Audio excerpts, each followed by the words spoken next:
बिस्मिल्लाहिर्रहमानिर्रहीम इय्याका नअबुदु व इय्याका नस्तईन।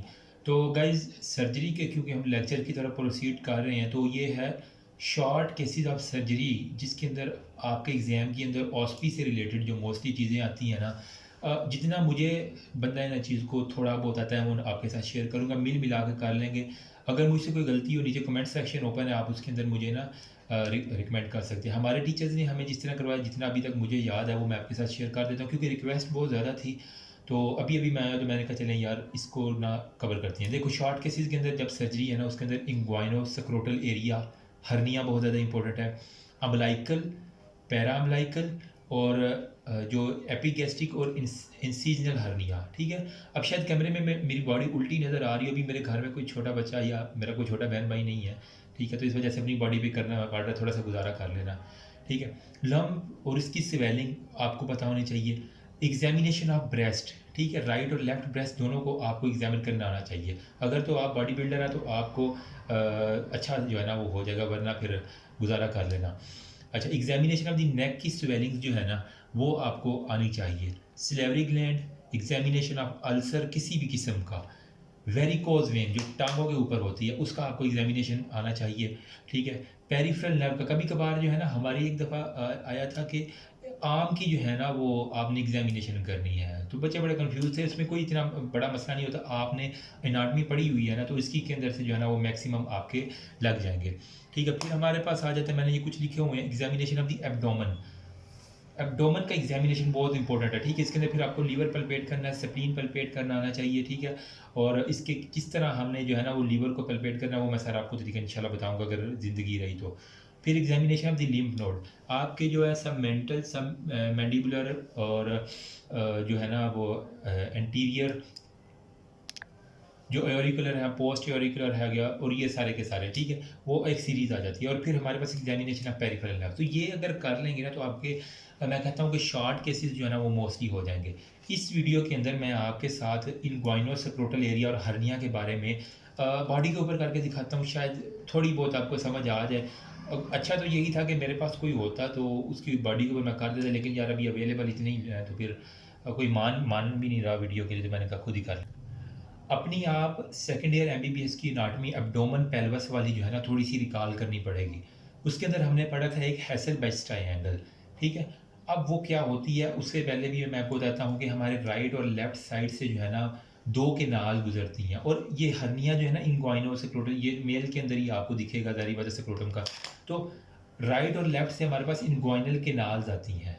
ठीक है, अब वो इनग्वाइनल केनाल जो है ना वो इसकी डीप इनग्वाइनल रिंग, और जहाँ से ये ओपन हो रही है यहाँ पे हमारे पास होती है सुपरफिशियल इनग्वाइनल रिंग, वहाँ से ओपन होकर नीचे फिर सक्रोटल एरिया और उसके अंदर सारी की सारी ओपन, जबकि फीमेल के अंदर जो है ना वो राउंड लिगामेंट ऑफ यूट्रस को लेती है, मेल के अंदर जो है ना वो स्पर्मेटिक कॉर्ड्स वहाँ से गुजर के और ऊपर से वो यूरिथ्रा के अंदर ओपन होना, वो आपको पता है ना, आदमी ज़्यादा नहीं जाऊँगा।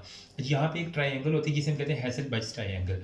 अगर आपको मेरे ये फील हो रहे हों यहाँ से, यार ये रेक्टस शीट, ठीक है भाई, इसके ऊपर ड्रा नहीं करो, मिटना नहीं है यार, बाद में अच्छी खासी शर्ट जो है ना तबाह हो जानी नहीं। रेक्टस शीट यहाँ से, तो मैं कहूँगा रेक्टस शीट का अगर मैं इस साइड पे, ये मेरी राइट साइड है, शायद कैमरे में उल्ट नज़र आ रही हो, ये मेरी राइट साइड है रेक्टस शीट, इसका lateral border of the rectus sheet, ऊपर से हमारे पास यहाँ से नीचे तक आ रही है जो आर्टरी, इंफीरियर एपिगैस्ट्रिक वेसल्स जो आती हैं, ठीक है, वो यहाँ से, और यहाँ पे हमारे पास होता है इनग्वाइनल लिगामेंट। तो ये मिल के एक आपको, तो चल यार ये, ठीक है, ये और यही इस तरह करके थोड़ी सी पोजीशन ऊपर नीचे, ये शर्ट ऊपर नीचे हो रही है, ठीक है, यहाँ पे कर लेना। एक इमेजिन कर लो कि ये हमारे पास है हैसेलबैच ट्रायंगल, इस चीज़ सारी की सारी इंपॉर्टेंस है, इसके ऊपर आपको आएगा मीडियल बॉर्डर। अगर हम एग्जामिनर पूछते हैं व्हाट इज बेटा हैसेलबैच ट्रायंगल, तो हमने बताना सर मीडियल बॉर्डर जो है ना वो lateral margin of the rectus sheath, ये जो मेरे सिक्स पैक वाले मसल आपको नज़र आ रहे होंगे, शायद दिखाना नहीं चाहूँगा यार, ठीक है, इंफीरियर एपिगैस्ट्रिक वेसल्स और इनग्वाइनल लिगामेंट जो यहाँ से आपका आ रहा है, ठीक है, जिसे हम पोपार्ट लिगामेंट भी कहते हैं, आपने शायद पढ़ा हो, तो वो हमारे पास ये हैसेलबैच ट्रायंगल को आपने याद रखना है। फिर आपको पता होना चाहिए कि हमारे पास जो है ना इनग्वाइनल केनाल क्या होती है। Basically inguinal canal almost 3.75 centimetre जो है ना वो लॉन्ग होती है। ठीक है, तो ये हमारे पास एक्सटेंड करती है डीप इनग्वाइनल रिंग से सुपरफिशियल, जो यहाँ पे हमारे पास होगी ना, ठीक है, इसे हम कहेंगे डीप इनग्वाइनल रिंग, और वो जो नीचे आके स्क्रोटम वाले एरिया के ऊपर ओपन हो रही है, जो एक रिंग सी बनती है, यूँ कह लें कि होल सा है, ठीक है। तो अगर मैं यूँ करके यूँ बनाऊँ तो यहाँ से सुपरफिशियल इंग्वाइनल रिंग और ये हमारे पास डीप इंग्वाइनल इस तरह आ रही है ना यार, यहाँ राइट और लेफ्ट से। ऊपर वाली डीप है, नीचे वाली जहाँ से ओपन हो रही है वो सुपरफिशियल इंग्वाइनल रिंग, और ये ऑलमोस्ट डाउनवर्ड, फॉरवर्ड और मीडियली आ रही है आपकी। ये एक आपको बात क्लियर होनी चाहिए अगर आपने इसके करना है, ठीक है। फिर डीप इंग्वाइनल जो है ना वो रिंग यहाँ मैंने कहा ऊपर होती है, तो ये हमारे पास फेशियल ट्रांसफर सेल सामने पड़ा होगा, ठीक है। वहाँ से हमारे पास ओपनिंग, उसकी ओपनिंग के अंदर ये हमारे पास होती है, ठीक है। और इसके अलावा वो कह रहा है हमारे पास आपको 2 पॉइंट्स का पता है, एक mid inguinal ligament, point of inguinal ligament, और हमारे पास जो प्यूबिक जो मिड इंग्वाइनल पॉइंट, ये 2 पॉइंट से ज़्यादा है, ठीक है। दोबारा सुन ले, इंग्वाइनल लिगामेंट उसका mid point, anterior superior iliac spine, ये मेरी प्यूबिक बोन है, ठीक है, सारी की सारी ये हमारे पास एंटीरियर सुपीरियर इलिक स्पाइन, और ये हमारे पास है जी क्या चीज़, प्यूबिक ट्यूबरकल, ठीक है। सिम्फसिस बिल्कुल दरमियान में होती है, ट्यूबरकल यहाँ पे करके थोड़ा सा अगर आपको लोकेट अपने करें ना, तो यहाँ से एंटीरियर सुपीरियर इलिक स्पाइन से प्यूबिक ट्यूबरकल तक जो हमारे पास लिगामेंट है उसे हम कहेंगे इंग्वाइनल लिगामेंट। तो इसका दरमियान वाला जो मिड पॉइंट है इसे हम कहेंगे mid point of inguinal ligament. जबकि मिड इंग्वाइनल पॉइंट क्या होता है, वो अगर एंटीरियर सुपीरियर इलिक स्पाइन से मैं प्यूबिक सिम्फसिस तक जाऊँ तो इसका मैं दरमियान वाला लूँ। हमने पहले वाले में किया प्यूबिक ट्यूबरकल तक, लेकिन अगर मैं प्यूबिक सिम्फसिस तक जाऊँ तो ये इसके दरमियानी पॉइंट जो होगा ना वो हमारे पास होगा मिड इंग्वाइनल पॉइंट। तो ये 2 पॉइंट्स आपने याद रखने, मैं यहाँ पे साइड पे कोशिश करूँगा अगर पिक्चर लगा सकता है ना तो कर दो, ठीक है। तो अभी तक हमने जो चीज़ याद रखनी है इंग्वाइनल के नाज के लिए, राइट और लेफ्ट के लिए, यार ये बैकग्राउंड शो, तो जो हमारे पास बाउंड्रीज होंगी इंग्वाइनल केनाल की, वो हमारे पास एक तो एंटीरियर सुपीरियर इलिक स्पाइन के साथ रिलेटेड है, प्यूबिक सिम्फसिस के साथ रिलेटेड है, डीप इंग्वाइनल रिंग जहाँ से ओपनिंग हो रही है, और ये यहाँ पे आगे वो केनाल सारी की सारी ओपन हो रही है, सुपरफिशियल इंग्वाइनल रिंग, ठीक है। और इस पूरी केनाल को क्या कह रहे हैं, इंग्वाइनल केनाल, राइट भी और लेफ्ट भी आप इमेजिन कर लेना अपनी बॉडी के ऊपर।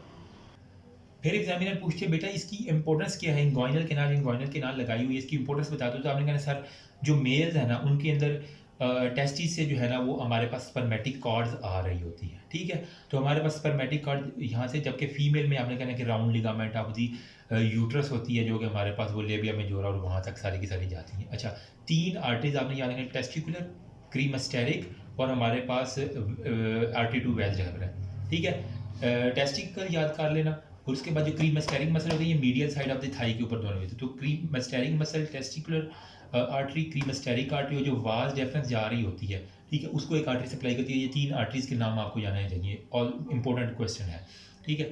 उसके बाद हमारे पास 3 जो है ना नर्व है, इलियो इंग्वाइनल नर्व, क्रीमस्टेरिक नर्व जो कि जेनिटोफेमरल ब्रांच है, और हमारे पास T10 की सिंपैथेटिक सप्लाई है, याद रहती है तो ठीक है, नहीं तो एक आध याद कर लेना। बाकी जो है ना वो हमारे पास पेम्पीफॉर्म फ्लेक्सिस ऑफ दी वेन होती है जो कि, और साथ में हमारे पास लिम्फेटिक्स होते हैं, वो तो आप खुद भी बता सकते हैं। पेम्पीफॉर्म फ्लेक्सिस जो है ना वीनस फ्लेक्सिस होता है मेल्स के अंदर टेस्टिस के ऊपर, वो आपको पता है। अच्छा, यहाँ पे वो कह रहा है कि हमारे पास 2 जो है ना थ्योरीज आपको फिंगर टिप्स पे होनी चाहिए। इंग्वाइनल अगर हर्निया आपने देखना है, पता होना चाहिए आपको ये डायरेक्ट इंग्वाइनल हर्निया क्या होता है और इनडायरेक्ट इंग्वाइनल हर्निया क्या होता है। जिसको ये नहीं ना पता वो मेरा पुत्र छुट्टी करे, उसको फिर एग्जामिनेशन तो फिर दूर की बात है, एग्जामिनर यहीं पे फंसा के जो है ना बैठ जाते हैं, ठीक है। जो हमारे पास इनडायरेक्ट है ना, ठीक है, वो यूँ कह लें कि वो केनाल, ये जो हमने की ना इंग्वाइनल केनाल, अगर कोई भी ओमेंटम या फिर कोई भी इंटेस्टाइन मेरी, अल्लाह ना करे मेरी हो, ठीक है क्योंकि ये बंदा मेडिकली फिर अनफिट हो जाए। जो लोग आर्मी का टेस्ट देते हैं उन्हें पता होगा कि इनिशियल मेडिकल में, फाइनल मेडिकल में भी पूरा उतरवा के वो चेक करते हैं आपका कहीं हर्निया वगैरह तो नहीं है, कोई हाइड्रोसील, वेरेकोसील और इस तरह की सारी चीज़ें, बड़ी बेइज्जती करवा चुके हैं। देखो, अगर तो आपकी कोई भी इंटेस्टाइनल आंत या फिर ओमेंटम क्या होता है, वो ग्रेटर ओमेंटम और लेसर ओमेंटम जो स्टोमिक के ऊपर आपने पढ़ा है, कोई भी वो स्ट्रक्चर इस केनाल से डीप इंग्वाइनल रिंग के गुजर के केनाल से होता सुपरफिशियल इंग्वाइनल रिंग के अंदर से आ रहा है, तो ये मेरी जान इनडायरेक्ट इंग्वाइनल हर्निया आपका होगा। इनडायरेक्ट यूँ कह लें कि केनाल मतलब नहर से जो आ रहा है ना, हमें इनडायरेक्टली जाना है नहर से, सड़क से नहीं हम जा रहे। मैंने यूँ याद किया होता है, अगर नहर से जा रहे हो तो केनाल से जा रहे हो, तो ये इन्ग्वाइनल केनाल से हमने जाना, तो इनडायरेक्ट हर्निया याद रह जाएगा। ये मेरा निमोनिक समझने वाले समझ गए। तो अगर केनाल से हम हमारी कोई चीज़ आ रही है तो ये हमारे पास इनडायरेक्ट इन्ग्वाइनल हर्निया, और वो कहाँ पे आपको फील होगी, स्क्रोटम वाला जो एरिया है वहाँ पे आपको जो है ना वो ओमेंटम या फिर कोई भी बावल या इंटेस्टाइन का कोई भी लूप है वो आपको वहाँ पे फील हो जाएगा। जबकि डायरेक्ट इन्ग्वाइनल हर्निया क्या है, ये जो हमारे पास इन्ग्वाइनल हेसेलबेस्ट ट्रायंगल मैंने यहाँ पे ये बनाई हुई है, रेक्टस शीट, यहाँ से इंफीरियर एपिगैस्ट्रिक वेसल सी और इन्ग्वाइनल लिगामेंट ये वाला यहाँ से आ रहा है। तो यहाँ पे एक जो मैंने ट्रायंगल बनाई थी जो कि हमारे पास फेशियल ट्रांसवर्सैलिस की वजह से आई थिंक बना था ना, ठीक है। तो अब यहाँ पे जो है ना आप कह लें कि अगर इस ट्रायंगल्स के अंदर से होके आपके पास फिर वो स्क्रोटम के अंदर आएगी ना, तो वो आपके पास होगी डायरेक्ट इन्ग्वाइनल हर्निया। तो इसी वजह से आपने डिफ्रेंशिएट करना होता है। अगर तो हेसेलबेस्ट ट्रायंगल से हो के फिर वो जाए तो वो फिर हमारे पास इनडायरेक्ट है। लेकिन अगर वो सीधा ही हमारे पास मोमेंटम जो है ना वो हमारे पास प्रोसेस वेजिनैलिस से डीप इन्ग्वाइनल रिंग से इन्ग्वाइनल केनाल और सुपरफिशियल इन्ग्वाइनल रिंग में आ रही है, आपको फील हो रही है, तो वो हमारे पास इनडायरेक्ट। अगर वो हेसेलबेस्ट में आ रही है तो वो हमारे पास डायरेक्ट हर्निया होगी। ये 2 पॉइंट्स आपने लाजमी बता देने हैं। अब जो इनडायरेक्ट मैंने की जो केनाल से आ रही है वो हमारे पास जो है ना वो प्रोसेस वेजिनैलिस की जो प्रीजेंस होती है ना, पेटेंसी रह जाती है, उसकी वजह से ये ज़्यादा कॉमन है बच्चों और जो जवान लोग हैं, मेरे से छोटे और मेरे जैसे जो लोग हैं उनके अंदर नहर वाला काम हो सकता है। इनडायरेक्ट इन्ग्वाइनल मतलब इन्ग्वाइनल केनाल से सीधी आ सकती है, ठीक है। उसके बाद वो कह रहे हैं कि हर्नियल सैक जो है ना वो हमारे पास जो है ना इसी के अंदर वो सारी की सारी within the spermatic cord के अंदर। जबकि डायरेक्ट वाली जो है ना वो हमारे पास जो बूढ़े लोग हैं, आपके अमूमन दादा अबू हो गया, ठीक है, नाना अबू हो गए, उनके अंदर जो है ना वो हमारे पास वो डायरेक्ट होते हैं ना, बूढ़े लोग सीधे हो जाते हैं हर बात के ऊपर। तो बूढ़े लोगों के अंदर डायरेक्ट इन्ग्वाइनल हर्निया होगा। ये मैंने याद करने के लिए लिखा हुआ जुगाड़ सा लगाया हुआ। बाकी आप किसी के पास अच्छा हो तो नीचे कमेंट में बता देना। अच्छा, अब यहाँ पे ये बूढ़े लोगों में मोस्टली लेस कॉमन होता है कि हर्नियल सैक जो है ना वो हमारे पास इन्ग्वाइनल ग्रैंड मीडियल से इंटरफेरेंस में, बाकी वगैरह स्पर्मेटिक। अच्छा, अब आपको एक डिफरेंस आ जाता है कि आपको कैसे पता चलेगा कि ये इन्ग्वाइनल हर्निया या फेमोरल हर्निया, क्योंकि यहाँ पे हमारे पास फेमोरल के नाल भी हमने पढ़ी थी ना।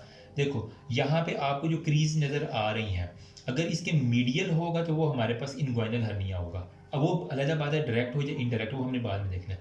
लेकिन अगर ये जो क्रीज अगर आप सारे अपनी फील करें, यहाँ पे क्रीज है, इस क्रीज से लेटरल साइड पे इस जगह पे आपको नज़र आ रही है, नीचे की तरफ आ रही है, ठीक है, तो वो हमारे पास फेमोरल हर्निया होगा। तो फेमोरल हमेशा लेटरल होता है, इन्ग्वाइनल क्रीज के मीडियल होगा। मैंने क्यों याद किया होगा, यहाँ पे जो आपको इन्ग्वाइनल क्रीज एक नज़र आ रही है ना, अगर इसके मीडियल होगा तो इन्ग्वाइनल है। अगर इसके मैं लेटरल चला जाऊँगा, यहाँ पे ये क्रीज है मेरी, तो मैं यहाँ पे अगर फील कर रहा हूँ तो ये हमारे पास फेमोरल हर्निया हो जाएगा। फिर एक आपको लफ्ज़ बताना चाहिए, हाइड्रोसील क्या होता है, ये भी एग्जामिनर का फेवरेट क्वेश्चन है। देखो जो टेस्टिस होते हैं ना, ठीक है, उसके गिर्द हमारे पास एक लेयर होती है, सिंपल सा बता दूं कि ट्यूनिका वेजिनैलिस की आपने पढ़ा होगी। 2 लेयर होती हैं, एक एल्बुजिनिया होता है, एक वेजिनैलिस होता है। तो ट्यूनिका जो वेजिनैलिस है वी वाला, ठीक है, उसके ऊपर वो कह रहा है कि हमारे पास कैपेसिटी होती है कि कोई भी फ्लूइड आके यहाँ पे कामुलेट कर जाएगा, ठीक है। अगर तो फ्लूइड यहाँ पे आके कामुलेट कर, हाइड्रो मतलब पानी है, तो फ्लूइड की कामुलेशन इन ट्यूनिका वेजिनैलिस, तो उसे हम कहेंगे हाइड्रोसील। फिर अब इसकी एग्जांपल आ जाती है, वो कंजेनिटल भी हो सकता है पैदाइशी तौर पे, इन्फेंटाइल भी हो सकता है, encysted hydrocele of the cord, या फिर वेजाइनल हाइड्रोसील हो सकता है। बस इतनी सी बात आपने बता देनी है। अब यहाँ मैं बताता हूँ आपका एम क्या है, ऑब्जेक्टिव क्या है, आपने एग्जामिनेशन ऑफ इनग्वाइनो सक्रोटल एरिया क्यों कर किया है। आपको स्वेलिंग नज़र आई, हमने जो इनग्वाइनो सक्रोटल एरिया की एग्जामिनेशन की है, इसके अंदर क्या हमारा एम है। एक तो हमने देखना है कि स्वेलिंग क्या इनग्वाइनल केनाल से आ रही है या ये जो स्क्रोटम लगा हुआ है इससे आ रही है, आया कि वो इनग्वाइनल केनाल की स्वेलिंग है या स्क्रोटल स्वेलिंग है। नंबर 1 ये हमने डिफ्रेंशिएट करना है। नंबर 2 पे हमारे पास कह रहा है कि आया कि अगर वो इनग्वाइनल है तो वो आया डायरेक्ट इनग्वाइनल हर्निया है या इनडायरेक्ट इनग्वाइनल है, आया कि हेसेलबेस्ट ट्रायंगल से होके आ रहा है या फिर वो सीधा ही इनग्वाइनल केनाल से आ रहा है। ये नंबर 2 पे हमने करना है। नंबर 3 पे हमारे पास अगर तो स्वेलिंग स्क्रोटल है, ठीक है, मतलब मैं कहता हूँ चलो ये स्क्रोटल स्वेलिंग से आई हुई है, सॉरी फॉर दैट, अगर किसी को पसंद नहीं आया तो प्लीज़ वीडियो बंद कर देना, क्योंकि मेरे पास लिमिटेड रिसोर्सेज हैं अभी, तो इसी के ऊपर जो है ना अर्जेंट वीडियो बना रहा हूँ, सॉरी फॉर दैट, ठीक है। अब देखो अराइज, अब जो स्क्रोटल अगर आपको स्वेलिंग नज़र आ रही है तो आपने देखना कि आया कि वो कोई ट्यूमर की वजह से टेस्टिस का पल्पेट करना कि कहीं टेस्टिकुलर ट्यूमर तो नहीं है, ठीक है। अब इसके अलावा आपने करना हिमेटोसील, कोई वहाँ पे ब्लड वगैरह का कोई सीन तो नहीं है, या फिर अगर मास अराइजिंग अबाव दी टेस्टिकल है, या वो सराउंड कर रहा होगा टेस्टिकल को, या टेस्टिकल के अबव आपको वो मास फील होगा। तो ये आपने करना है। फिर आपने देखना है कि कोई वेरिकोसील्स तो नहीं है, ठीक है, या फिर कोई आर्काइटिस, मतलब जिसे हमने पैथो में पढ़ा था कि इन्फ्लामेशन ऑफ द टेस्टिस हो जाते हैं, तो क्या वो तो नहीं है कहीं। तो ये सारी हमने स्वेलिंग के ऊपर जो है ना हमने डायग्नोस करना होता है, स्वेलिंग ऑफ द स्क्रोटल, इसलिए इंपॉर्टेंट है। अब कौन सा ऐसा टेस्ट है, कौन सी ऐसी गिद्दड़ सिंगी हमें पता चले कि ये स्क्रोटल की स्वेलिंग है, और कौन सी हमें पता चलेगा कि नहीं यार ये स्क्रोटल नहीं है, ये कोई हर्निया है, वो ऊपर से कोई आ रहा है। तो आपने क्या करना है, सिंपल उसके जो है ना वो देखना कि if one can clearly get above the lump, अगर तो वो ये लंप है ना इसके ऊपर जो है ना वो जा रहा है, और वहाँ पे उसने थंब और इंडेक्स फिंगर के ज़रिए जो है ना वो उस स्वेलिंग की अबव अगर वो जाता जा रहा है, तो वहाँ पे अगर आपको स्पर्मेटिक कॉर्ड फील हो रही है, तो इसका मतलब वो स्क्रोटम से आ रहा था, तो वो स्पर्मेटिक कॉर्ड आपको फील हो रही है। If one can get above the lump it is clear कि वो ट्रू स्क्रोटल स्वेलिंग है।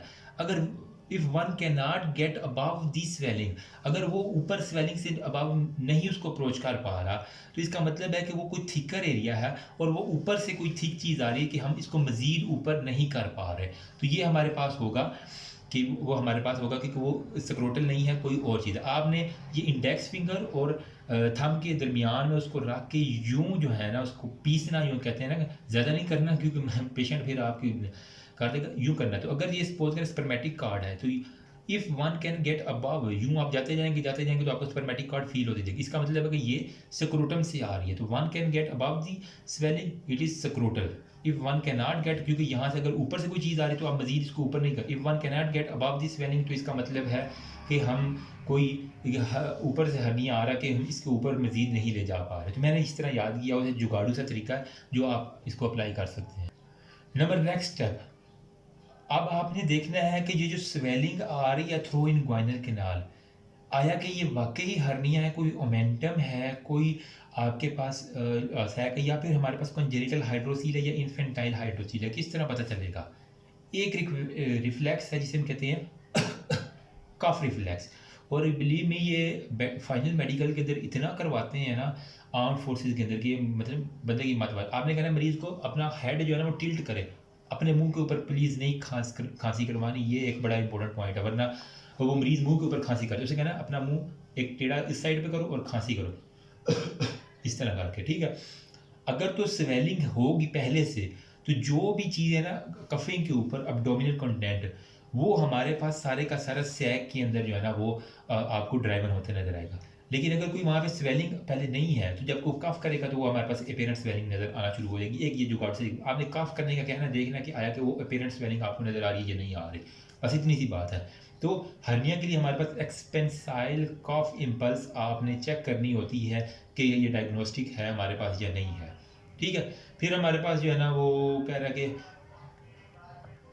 फिर अक्सर एग्जामिनर कहते हैं कि आप किस तरह जो है ना वो रिड्यूस कर सकते हैं। कुछ होती है स्वेलिंग जो रिड्यूसेबल होती है, कुछ होती है इरिड्यूसेबल। अगर तो वो स्वेलिंग रिड्यूसेबल है ना, ठीक है, तो आपने how to reduce the hernia ये अमूमन पूछ लेते हैं। तो आपने कहना कि सर मैं जो है ना उसको कहूँगा पेशेंट को बेड पे लेट जाए, वो बेड पे लेटेगा, ठीक है, तो ऑटोमेटिकली ग्रेविटी की वजह से वो वापस चला जाएगा, तो ये हमारे पास रिड्यूस हो गया।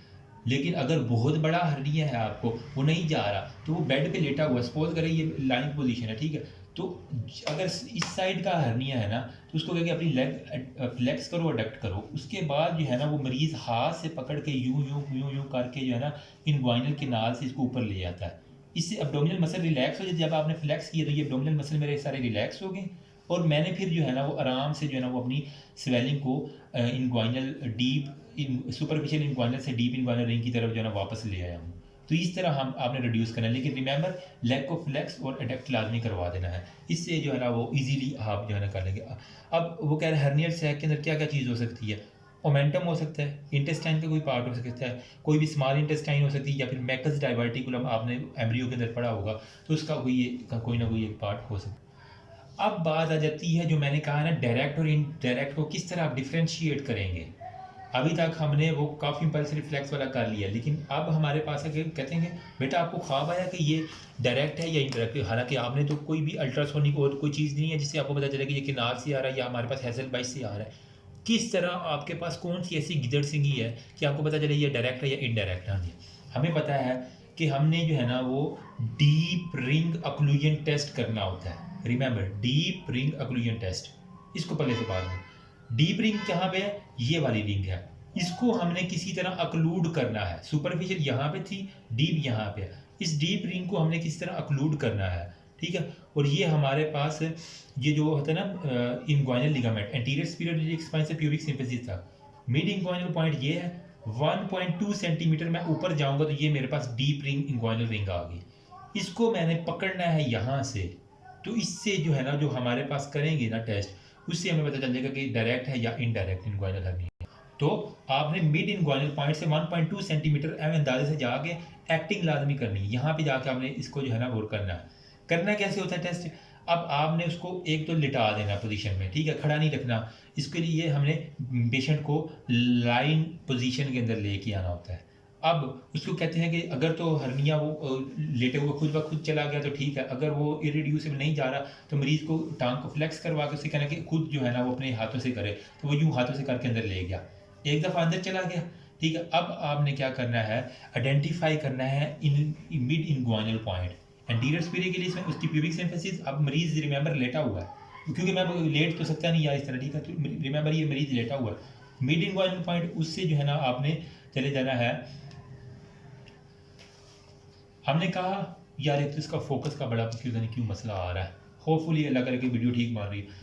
एंटीरियर स्पीरियर के लिए स्पाइन प्यूबिक सिंफिसिस के दौरान मिड इंग्वाइनल पॉइंट मैंने आपको बता दी, इससे ऊपर 1.2 सेंटीमीटर डीप इंग्वाइनल रिंग थी। हमने मिड इंग्वाइनल पॉइंट, ये जो एंटीरियर स्पीरियर के लिए स्पाइन है और प्यूबिक सिंफिसिस, इसके दरमियान वाला जो पॉइंट है, इसके ऊपर आपने क्या करना है, अपना जो है ना वो थंब रखना है। अगर तो उसके लेफ्ट साइड पे है तो आपने लेफ्ट वाला थंब इधर रखना है, अगर तो राइट साइड के ऊपर है तो आपने राइट वाला थंब उसके मिड इंग्वाइनल पॉइंट के ऊपर रख देना। इंग्वाइनल लिगामेंट को फील करके एक्टिंग पूरी कर लेनी है, उसके बाद आपने करना है।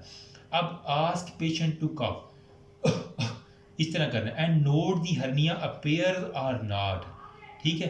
Swelling will not appear in this case, अगर तो वो स्वेलिंग होगी ना इनडायरेक्ट इंग्वाइनल हर्निया के अंदर, तो वो कोई भी अपेयर नहीं होगी। क्यों?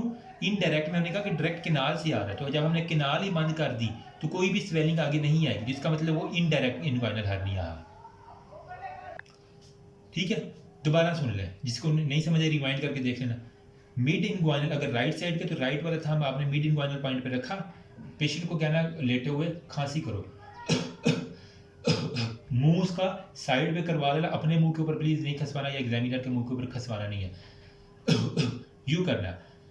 अगर तो कोई स्वेलिंग आगे नहीं आपको मिली, स्क्रोटल रीजन को ऊपर चेक करते रहना, यहाँ पे देखना कोई स्वेलिंग नहीं मिल रही, इसका मतलब है इनडायरेक्ट है। इनडायरेक्ट मतलब जो किनाल से होके आ रहा है, हमने किनाल बंद की हुई है, तो इनडायरेक्ट हर्निया में आगे कोई किनाल कोई स्वेलिंग आगे नजर नहीं आएगी। लेकिन अगर वो डायरेक्ट इंग्वाइनल हर्निया हुआ तो आपको यहाँ पे कोई ना कोई स्वेलिंग जो है वो जरूर मिल जाएगी, इसका मतलब है कि वो किनाल की बजाय हेज़लबाइस ट्रायंगल से आ रहा है, ठीक है। अब वही कंसेप्ट आपको समझ आ गया इनडायरेक्ट और डायरेक्ट का। इनडायरेक्ट किनाल से, रोड से हम नहीं गए, किनाल से गए तो वो इनडायरेक्ट होगा। किनाल हमने बंद की, कोई स्वेलिंग नहीं आई खांसी करने के ऊपर, जिसका मतलब इनडायरेक्ट इंग्वाइनल हर्निया। अब ये जिसको भूल गया ना मेरा पुत्र वो छुट्टी करे, ठीक है। अब यहाँ पे हमने ये कंफर्म कर लिया, हमें पता चल गया कि आया कि ये इंग्वाइनल डायरेक्ट है या इनडायरेक्ट। इंग्वाइनल हर्निया ये तो कंफर्म हो गया। Never ever forget to perform abdominal examination. आपने इंग्वाइनल हर्निया देख लिया है तो अब आपने पूरे एब्डोमेन की एग्जामिनेशन करनी है। आगे वो इसकी वजह से वीडियो बनेगी, उसके ऊपर मैं बताऊंगा किस तरह एब्डोमेन की एग्जामिनेशन करनी है, ठीक है। फिर आपने उसकी चेस्ट स्केल्टेट करनी है, आया कि किसी को पुरानी खांसी की वजह से खांस खांस के उसके ये वीक्स तो नहीं हो गए, ये मसल्स एब्डोमिनल या रिंग जो वो उसकी स्केल्टेट करनी है, ठीक है। यूरिथ्रल पाल्पेशन, यूरिथ्रल स्ट्रक्चर जो उसका यूरिथ्रा उसको पकड़ के देखना, आया कि किसी तरह वो मुड़ा हुआ तो नहीं है कि वो दरमियान के अंदर आपको यूरिथ्रा पिनाइल आर्गन नजर आ रहा है, वो सारे का सारा देखना है, ठीक है। उसके अलावा पर रेक्टल एग्जामिनेशन, उसकी रेक्टम के अंदर जो जो फिंगर डाल के करते हैं, अमूमन आपने बता देना एग्जामिनर को, परफॉर्म नहीं करवाते आज से, लेकिन आपको पर रेक्टल एग्जामिनेशन करनी आनी चाहिए। ये भी आपका जो है ना वो अमूमन पूछ लेते गया है, ठीक है। तो वो आपने लिग्नो के जेल डाल के सर को बताना है, सर ग्लव्स हैंड से डाल के जो है ना वो आपने रेक्टम की 6 o'clock पोजीशन से जो है ना वो आपने फिंगर यूं करके डालनी होती है, और फिर उसकी आपने सारी जो है ना वो ऑल ओवर दी घुमा के आपने, अगर BPH चेक करना है बिनाइन प्रोस्टेटिक हाइपरप्लेजिया, तो ऊपर वाली जो सरफेस है ना ब्लैडर की तरफ वाली, उसके ऊपर पाल्पेट करेंगे तो आपको प्रोस्टेट फील हो जाएगा, या फिर कोई रेक्टल ट्यूमर है वो देख सकते हैं, ठीक है। तो इस तरह आप जो है ना वो मुख्तलिफ फैक्टर्स जो है ना वो आपने कर लेना है। तो 100 बातों की एक बात अगर मैं कहूँ कि कफ करने के ऊपर अगर आपने यहाँ पे रोक के रखा, ठीक है, मिड इंग्वाइनल पॉइंट पे कफ किया, आपको कोई भी अपीयरेंस ऑफ हर्निया नज़र नहीं आया, इसका मतलब क्या है? Indirect inguinal hernia. हमने किनाल बंद की हुई है, तो जो किनाल से आ रहा था वो इनडायरेक्ट था, हमने किनाल बंद कर दी है, जो इंग्वाइनल किनाल थी वो बंद कर दी है, तो इसके वजह से इनडायरेक्ट इंग्वाइनल हर्निया। सिंपल सी बात है, एवं इसको इतना हवा बना के लोगों ने पेश किया होता पता नहीं क्यों। अच्छा, अब अगर कोई भी आपको इंग्वाइनल हर्निया का अगर कोई भी टेस्टिकुलर स्वेलिंग आपको नज़र आ रही है, तो इसके अंदर आपने टेस्टिकुलर के ट्यूमर देख लेने हैं, ठीक है, हाइड्रोसील देख लेनी है, वेरेकोसील देख लेनी है, ऑर्काइटिस देख लेना, तो आपको वो सारे का सारा पता चल जाएगा। फिर नंबर बाद में मैंने कहा if you can get above the limit, तो इसका मतलब वो सक्रोटल से आ रही थी। अगर आप अबव दी लिमिट नहीं आ पा रहे, उसको फिंगर और इंडेक्स फिंगर से थंब से पल्पेट करते हुए आपको स्पर्मेटिक कार्ड फील नहीं हो रही थी, इसका मतलब कोई ना कोई चीज़ ऊपर से आ रही थी, नीचे से कुछ भी उसका ताल्लुक नहीं है। अब अगर इसमें पूरे को समराइज करूँ, आपके पास सिनेरियो अभी मैंने सिंपल सुपरफिशियल सी बात बताई है। अब मैं बताता हूँ आपने एग्जाम के अंदर किस तरह प्रेजेंट करना है। अच्छा, ये सपोज करें ये जी पेशेंट खड़ा हुआ है, इधर डॉक्टर साहब खड़े हुए हैं, डॉक्टर साहब बोल रहे हैं अस्सलाम वालेकुम, मेरा नाम फ़लाँ फ़लाँ फ़लाँ है, ठीक है, मुझे आपके जो है ना वो इंग्वाइनल एरिया का मुआयना करना है, या आपके पेट और उससे नीचे वाले हिस्से का मुआयना करना है। अमूमन सिंपल टर्मिनोलॉजी इस्तेमाल करते हैं मरीज़ के सामने, ठीक है। उम्मीद है इस दौरान आपको किसी किस्म की तकलीफ़ नहीं होगी, अगर किसी किस्म की तकलीफ़ हो तो आप मुझे रोक सकते हैं। मरीज़ को कहना है कि अपना जो है ना एक्सपोजर सबसे पहले बड़ा इंपॉर्टेंट है, ठीक है, उससे ज़्यादा इसलिए है कि एक्सपोजर करवाना। ये नहीं कहना कि क्या मैं कर लूँ, अगर मरीज़ कहते नहीं कर रहे तो फिर आपके तो क्या आगे, आपने बस उसको कमांड देनी कि मैंने आपके ऊपर करना है, इस दौरान आपको किसी किस्म की तकलीफ़ हो तो आपने मुझे रोक देना है, और फिर आपने शुरू कर देना एग्जामिनेशन, ठीक है। पेशेंट क्या करते हैं, क्या मैं आपके ऊपर कर लूँ, डॉक्टर ये अमूमन स्टूडेंट, क्या मैं आपके ऊपर कर लूँ, ये बड़ा गलत इंप्रेशन है। ये आपने क्वेश्चन नहीं करना कि क्या मैं कर लूँ, इस तरह नहीं करना। आप डॉक्टर ना तो डॉक्टर की तरह बिहेव करना, ओवरऑल पहन के, स्ट्रेच आपकी लगी हो, पूरा सामान हो, इंच की टेप हो, ग्लव्स हो, टंग डिप्रेसर हो, ठीक है, और वो जो हैमर है वो होना चाहिए आपके पास, वो सारे का सारा सामान, यानी पूरा एक टॉर्च होनी चाहिए आपके पास, ठीक है। आगे एक मैं बताता हूँ कि ट्रांसल्यूमिनेशन भी एक टेस्ट होता है, वो अब मैं आपको करता हूँ। सबसे पहले आपने स्क्रीन और प्राइवेसी करनी है, ठीक है। इंस्पेक्शन, पाल्पेशन, परकशन और अस्कल्टेशन, ये 4 स्टेप अमूमन होते हैं, आपने सुना होगा। इंस्पेक्शन के अंदर क्या करना है, स्क्रीन और प्राइवेसी करनी है, ठीक है। अगर तो वहाँ पे वो कोई है तो आपने बताना है एग्जामिनर को, सर मुझे एक प्राइवेसी चाहिए इसके लिए। एग्जामिनर आपको प्राइवेसी देगा, वरना कहेगा ठीक है बेटा आपकी प्राइवेसी होगी, अब नेक्स्ट चलो। एक्सपोज करना है, पेशेंट को कहना है अपनी आपने शर्ट उतार देनी है, ठीक है। एक तो आपने शर्ट उतरवानी है, ठीक है, और वो कहाँ तक उतरवानी है, एपिगैस्ट्रियम तक अमूमन होती है, अमूमन यहाँ से निपल्स तक करते हैं, लेकिन एपिगैस्ट्रियम मोर देन इनफ है। और नीचे से कहाँ तक करनी है, मिड थाइज जो है ना, यहाँ तक आपकी एटलीस्ट होनी चाहिए, ठीक है। तो आपका और इसके फोकस को क्या हो गया, अमूमन जो है ना वो देहाती लोग आए होते हैं बेचारे, वो इतना नहीं होता, तो वो फिर उन शलवार पहनी होती है, नाला पहना होता है, उन्हें कहता है कि अपनी शलवार उतार दो, तो वो पूरी ही उतार देते हैं अमूमन। और जो आर्मी का मेडिकल जिन्होंने करवाया हुआ है वो मेरी बात से एग्री करेंगे कि वो तो फिर एक एक चीज़ उतरवा देते हैं। नहीं तो लंबे पर प्रोसेस में नहीं जाना, आगे बड़ी हेट मिल चुकी है मुझे आर्मी की वजह से।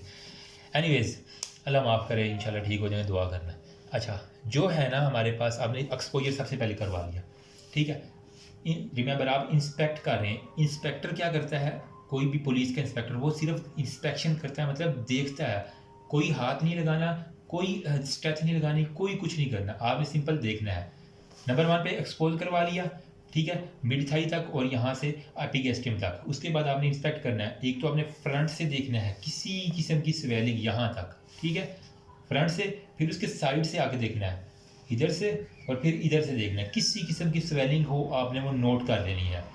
फिर जो भी स्वेलिंग आपको नज़र आ रही है, साइड इधर है, इधर है, इधर है, इधर है, इधर है, ठीक है, साइड साइज। उसके बाद साइज किस तरह मेजर करना है, जस्ट वेट अ मिनट, मुझे इसके ग्लव्स पहनने दें, ठीक है। अभी एक ही ग्लव्स मेरे पास इधर रूम में पड़ा हुआ था, बाकी दूसरे छुट्टी करें। साइड हो गया, नंबर साइड मैंने कहा देख लिया, राइट एंड लेफ्ट है। उसके बाद है साइज़, साइज़ के लिए ये आपके पास इंची टेप होनी चाहिए, ठीक है। आपने क्या करना है, जितना भी उसका साइज़ है वो इंची टेप रख के देखना, और हाथ मैक्सिमम कोशिश करना ना लगाना। साइड साइज़, लेंथ और उसकी वेट, फिर शेप आया कि वो ओवल शेप्ड है, अंडे की तरह है, राउंडेड है, इररेगुलर है, क्या है, साइड साइज शेप स्कार, किसी किस्म का आपको स्कार नज़र आ रहा है। और कितने हैं नंबर, 1 है, 2 है, 3 है, 4 है, 5 है, कितने हैं, side size shape scar number, ये हो गया आपके पास। उसके बाद आपने जो है ना क्या करना है, note whether the swelling is above or below the inguinal crease. अगर तो यहाँ पे है तो मैंने कहा था यहाँ पे एक हमारे पास होती है इनग्वाइनल क्रीज, सारे अपनी अपनी इनग्वाइनल क्रीज फील करें। अगर तो इसके मीडियल के ऊपर होगा वो इनग्वाइनल होगा, अगर इसके लेटरल पे होता है तो मोस्टली वो फेमरल होता है, ठीक है। तो आपने देखना कि वो क्रीज जो आपकी सक्रोटल क्रीज है उसके मीडियल है या लेटरल है, ये आपने पोजीशन लानी बतानी है। स्कार मार्क देख लेना है, कोई अपेंडेक्टमी तो नहीं हुई हुई यहाँ से मेरा लेफ्ट राइट साइड कौन सा, ये वाला, ठीक है। यहाँ पे राइट साइड पे देखना, शायद कैमरे में उल्टा आ रहा हो, लेकिन ये यहाँ पे देखना कोई अपेंडेक्टमी वगैरह तो नहीं हुई हुई, वो सारी की सारी देखनी है। फिर आपने क्या करना है, जो भी ओवरलाइंग स्किन है उसके ऊपर उसको देखना, वो उसकी स्किन की कलरेशन किस तरह की है, वो सारी की सारी आपने देखनी है। पोजीशन ऑफ द पीनस बड़ी इंपॉर्टेंट है, आया कि पीनस दरमियान में है, ये कुछ के यहाँ पे हुआ होता है, क्यों, ये स्वेलिंग इसको यहाँ पे प्रोट्यूट करवा देती है, तो आपने स्वेलिंग को लाजमी देखना है, ठीक है। क्योंकि आया कि राइट साइड वाली स्वेलिंग उसको लेफ्ट साइड पे प्रोट्यूट कर रही है पीनस को, या इसको राइट को लेफ्ट को, जो भी है वो आपने सारी देख लेनी है, ठीक है। Any types of the. उसके बाद आपने स्क्रोटम को अच्छे से देखना है, उसकी बैक को उठा के दे, ठीक है, उसके बैक से नीचे से वैसे देख लेना है, ठीक है। अभी रिमेंबर आप इंस्पेक्शन कर रहे हैं, ठीक है। अब आपने ये भी देख लिया, पिनाइल आर्गन भी देख लिया, स्क्रोटम की बैक भी सारी की सारी देख ली आगे पीछे से। फिर आस्क दी पेशेंट टू कफ, अब मरीज़ यूँ खड़ा हुआ है, शर्ट उसकी उतरी हुई है, शलवार उसकी उतरी हुई है, आपने कहना कि कफ करो मुंह आपने इधर करवाना है उसका, फिर उसे कहना ज़ोर से खांसी करो, तो वो ज़ोर से जब खांसी करेगा तो फिर आपने देखना है कि एनी पार्ट ऑफ दी जो है ना, एक तो आपने ये जो बेली बटन है ये वाला अम्बलाइकल, इसके इर्द गिर्द देखो पैराम्बलाइकल, ठीक है, एपिगैस्ट्रिक हर्निया, ठीक है। अपेंडिक्स वाले एरिया पे देख लेना कोई इस तरह की है, इनग्वाइनल और फेमरल हर्निया, ये 4-5 हर्नियाज हैं जो आपने देखने होते हैं। खांसी ज़ोर से करवा लेना उससे, और आपको ये अगर कोई हुआ उसका तो वो मिल जाएगा, ठीक है। उसके बाद कुछ होते हैं ना कि प्रेशर देने के ऊपर नज़र आते हैं, वैसे नज़र नहीं आते, अगर वैसे ही आ रहे तो वो फिर हो गया, अगर वैसे नज़र ना आए तो फिर आपने उससे खांसी करवा लेनी है ताकि आपको कन्फर्म हो जाए, ठीक है। ये आपने कर लिया। फिर आपने जो है ना ड्यूरिंग इंस्पेक्शन आपने ये लाजमी पूछना है कि किसी किस्म की कोई पेन की हिस्ट्री हो, ठीक है। और अगर तो ये जो स्वेलिंग है ये कब से है, रिड्यूसेबल है, इरिड्यूसेबल है, खुद जो वापस चली जाती है या आपको अपने हाथ से पकड़ के करनी पड़ती है, ठीक है। फिर आपने पूछना है कि ड्यूरेशन क्या है, सुबह के वक्त हो जाती है ज़्यादा, ये शाम के वक्त हो जाती है, क्या है रिड्यूसिबिलिटी, कफ और छींक अच्छू या फिर खाऊं खाऊं, इसके ऊपर वो ज़्यादा हो जाती है या ख़त्म हो जाती है, क्या है उसका अफेक्ट क्या है। इसके अलावा पूछना है कोई आपको बीमारी जिससे आपके फेफड़े से कोई फेफड़ों की बीमारी हो, टीबी के अंदर अमूमन वो खांसी बहुत ज़्यादा करते हैं, नमूनिया के अंदर भी खांसी आपको कभी कभार दिख जाती है, ठीक है। तो इसकी हिस्ट्री लाजमी देखनी है, किसी किस्म की क्रोनिक कफ की हिस्ट्री तो नहीं है, यूरिनरी एंड बाउल कंप्लेंट तो नहीं है किसी किस्म की, ये सारे की सारी आपने करनी है। कुछ पेशेंट्स को कॉन्स्टिपेशन होती है, वो जोर लगाते हैं तो उस वजह से भी जो है ना कभी कभार ये आ जाता है, तो सारी की सारी आपने पूछ लेनी। तो ये आपका इंस्पेक्शन हो गया। नंबर 2 पे पाल्पेशन है। पाल्पेशन में अमूमन जो है ना यार पिंडी के अंदर, इस्लामाबाद के अंदर, लाहौर के अंदर जो भी एग्ज़ाम है, एबटाबाद के अंदर जो भी एग्ज़ाम है, सर्दियों में हो रहे होते हैं, तो आपके हाथ ठंडे होते हैं, ठीक है। तो आपने सबसे पहले अपने हाथों को गर्म करना है, एक्टिंग लाजमी करनी है, हो गर्म हो ना हो जो भी है, आपने यूँ करके अपने हाथों को गर्म करना है और पेशेंट को बताना है कि मैं आपकी ये जो स्वेलिंग है इसको अब टच करूँगा, ये कमांड आपने देनी है, स्वेलिंग को हमने टच करना है। तो आपने क्या करना है, touch the temperature with dorsum of your hand, अपने हाथ का जो डॉर्सम है उससे जो एरिया है और उसके साथ वाला जो नॉर्मल एरिया उसका पेशेंट का टेम्परेचर चेक करना है, कितना फ़र्क आया कि वो दोनों सेम है या ये वाला जो हर्निया वाला एरिया है वो गर्म है ज़्यादा और ये नॉर्मल है। वार्म टेम्परेचर चेक आपने कर लेना। फिर उसके बाद पूछना है कि कोई भी इस तरह की टेंडरनेस तो नहीं है यहाँ पे हाथ लगाने के ऊपर, तो ये आपने पूछना है। उससे पहले पूछना है कि आपको किसी किस्म की पेन तो नहीं है, जो पेन वाला एरिया होगा उसको आपने आखिर पे पकड़ना है, वरना अगर शुरू में पकड़ेंगे मरीज़ की चीख निकलेगी, एग्जामिनर आपसे जो है ना वो नाराज़ हो जाएगा, ठीक है। इसके बाद आपने क्या देखना है, गेट दी स्वेलिंग अबाउ, ठीक है, अब वही आपने स्क्रोटल जो अगर स्वेलिंग है तो आपने उसको पल्पेट करना स्पर्मेटिक कार्ड को बिटवीन दी फिंगर और इंडेक्स। रिमेंबर ये मैं रिपीट कर रहा हूँ, अब जो आपने एग्जामिन करना है ये आपने करना होता है, ठीक है। अब आप दी स्वेलिंग जा रहा है तो स्पर्मेटिक कार्ड फील हो रही है तो वो स्क्रोटल रीजन है। फिर अगर वो अबाव नहीं जा रहा स्वेलिंग से ऊपर तो इसका मतलब है ये कोई भी इनग्वाइनल वजह से हमारे पास आ रही है। फिर ये स्टेप हो गए। अब इसके बाद आपने क्या करना है, उसको देखना कि आया तो वो खुद रिड्यूसेबल है या नॉन रिड्यूसेबल है। अगर नॉन रिड्यूसेबल है तो फिर आपने, क्योंकि वो इनग्वाइनल होगा तो फिर आपने मरीज़ को कहना है कि आप इसको रिड्यूस करें। एक तो लेट जाएं, लेटने के बाद इसको रिड्यूस करें और इसके ऊपर फिर आपने रिंग अक्लूजन टेस्ट, मतलब जो आपने ये इनग्वाइनल रिंग है इसको यहाँ पे मिड इनग्वाइनल पॉइंट के ऊपर पकड़ के खांसी करवानी है, आया कि वो डायरेक्ट है या इनडायरेक्ट है ये देख लेना। उसके बाद आपने करना है परकस करना होता है, जो भी आपके पास परकशन किस तरह होती है, आप यूँ रख के जो है ना वो यूँ, अगर हाथ मेरा थोड़ा सा उल्टा है तो ठीक है, यूँ करके मिडिल फिंगर के ऊपर आपने टैप करना होता है, ठीक है। जिस तरह नॉक करते हैं ना डोर को, ये इस तरह करते हैं। अगर मैं यहाँ पर आके, अगर तो वो हमारे पास डल हो, ठीक है, तो वो इंडिकेट करेगा कोई भी बावल की है, ठीक है। मतलब डल आपने नोट करनी है या टिम्पैनिक, ठीक है। अगर टिम्पैनिक है तो उसका मतलब वो कोई लूप है, अगर डल होगी जिसका मतलब कोई ओमेंटम है, ये याद रख लेना, ठीक है। अगर तो टिम्पैनिक है या रेजोनेंस इसको भी कहते हैं दूसरे नंबर पे शायद, तो इसका मतलब कोई आंत का हिस्सा है। अगर वो डल है मतलब डुक डुक मोटी सारी आवाज़ आ रही है, इसका मतलब वो मोमेंटम का कोई हिस्सा है। उसके बाद आपने यहाँ पे जो इंग्वाइनल लिम्फ नोड्स होते हैं वो पेलपेट करने, कोई लिम्फ नोड तो नहीं बढ़ा हुआ। उसके बाद आपने जो है अस्कल्टेट करनी है ओवर द स्वेलिंग, ठीक है। स्टेथोस्कोप लेके उसको यहाँ पे जो स्वेलिंग है उसके ऊपर रखेंगे। अगर तो वो इंटेस्टाइन का पार्ट हुआ तो आपको बावल जो है ना उसके अंदर वो साउंड वो आती हैं गुड़ गुड़ की, थोड़ी देर बाद आपको आएगी, 2 मिनट आपने एटलीस्ट देखना है। स्टेथ रख के बावल साउंड जो है ना वो नोट करनी है, एंड पे आपका ये अस्कल्टेशन हो जाएगी। तो हमने अभी तक इंस्पेक्शन, पाल्पेशन, परकशन और अस्कल्टेशन चारों स्टेप रगड़ दिए हैं। तो यार ये जो है ना स्टेप अगर आप कर लेंगे तो इंशाल्लाह आई ट्राइड माई बेस्ट, जितना मुझे आता था मैंने अपने बेस्ट वर्जन में आपको बता दिया। तो इस तरह जो है ना आप इसको परफॉर्म कर लेंगे तो इंशाल्लाह एग्जामिनर आप फेल होने से बच जाएंगे। ये तो नहीं कहूँगा कि बहुत अच्छा होगा, लेकिन फेल होने से एटलीस्ट बच जाएंगे, ठीक है। Something is always better than nothing. जितना बंदा ने चीज़ मुझे नालायक को आता था मैंने आपके साथ शेयर कर दिया। बाकी अगर कोई और कोई एडिशन करना चाहे वो नीचे कमेंट सेक्शन ओपन है, आप बता सकते हैं। साथ में आपने ना यूरिनेशन, अर्जेंसी, कॉन्स्टिपेशन, कफ, एब्डोमिनल मास, वो मैंने आपको बता दिया, वो सारे का सारा होगा। इवन अगर आप चेस्ट को स्कल्टेट करना चाहे तो कोई भी क्रेपिटेशन आपको नज़र आ रही तो वो भी आपने ज़रूर सुननी है, ठीक है। अब हमारे पास जो है ना वो कह रहा है कि if the upper limit is reachable, तो आपने यहाँ पे एक होता है ट्रांसलुमिनेशन टेस्ट, वो भी आपने परफॉर्म करना होता है। ट्रांसलुमिनेशन टेस्ट में क्या होता है, आपके पास एक लाइट होती है, ठीक है, ये लाइट है, और यहाँ पे आपने एक्सरे जो है ना वो गोल करके एक्सरे के अंदर देखने लाइट मारनी है।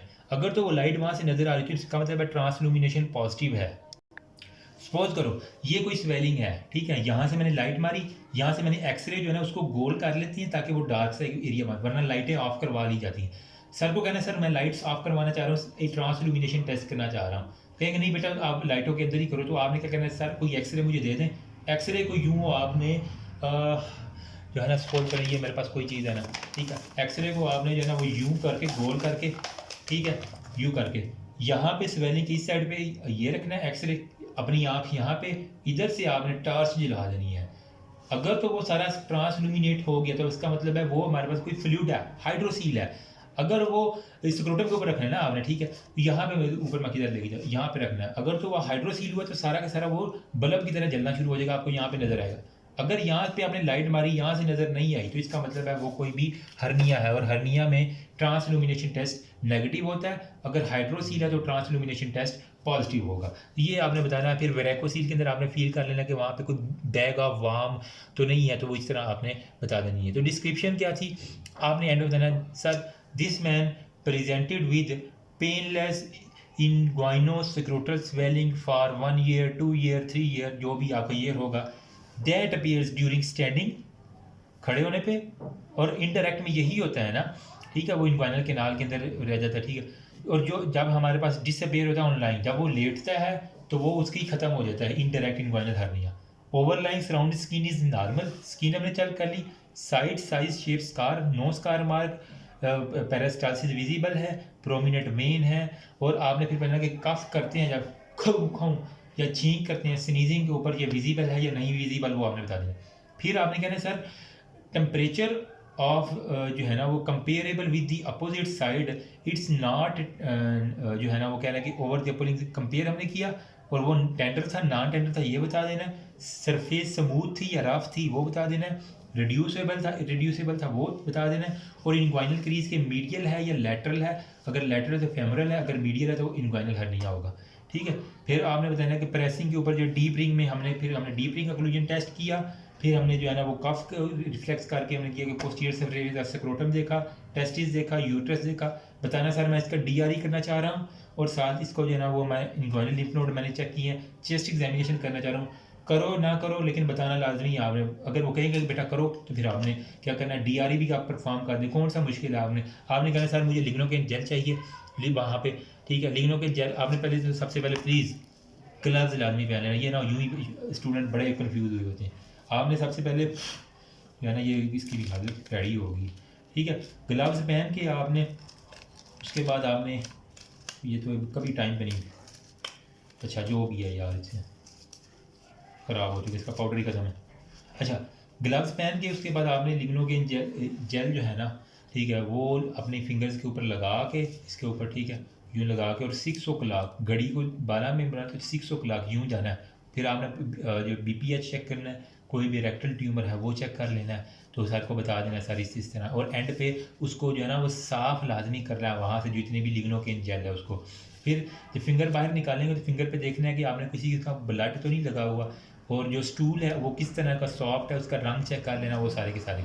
थोड़ा सा गंदा प्रोसेस है, लेकिन कहते हैं कि 2 ही सूरतों में आप DRE नहीं कर सकते, या तो आपकी फिंगर ना हो या फिर आप पेशेंट का रेक्टल एरिया ना हो, वरना हमेशा आपको DRE जो है ना ज़रूरत है तो आप ज़रूर करेंगे। तो ये हमारे पास होता है। तो मैंने डिस्क्रिप्शन में बता दी, टेम्परेचर भी सारे के सर आप लिख लोगे इंशाल्लाह लिख लोगे। ठीक है, ट्राइड माई बेस्ट कि जितना मुझे आता था मैक्सिमम, फिर भी कोई गलती हुई है कोई कोताही हुई है तो कमेंट सेक्शन में आप मुझे ठीक कर सकते हैं। Thank you so much. अभी नेक्स्ट जो है ना वो मैं कोशिश करता हूँ एब्डोमेन का एग्जामिनेशन जो है ना वो आपको साथ शेयर करता हूँ। थैंक यू, अल्लाह हाफिज़।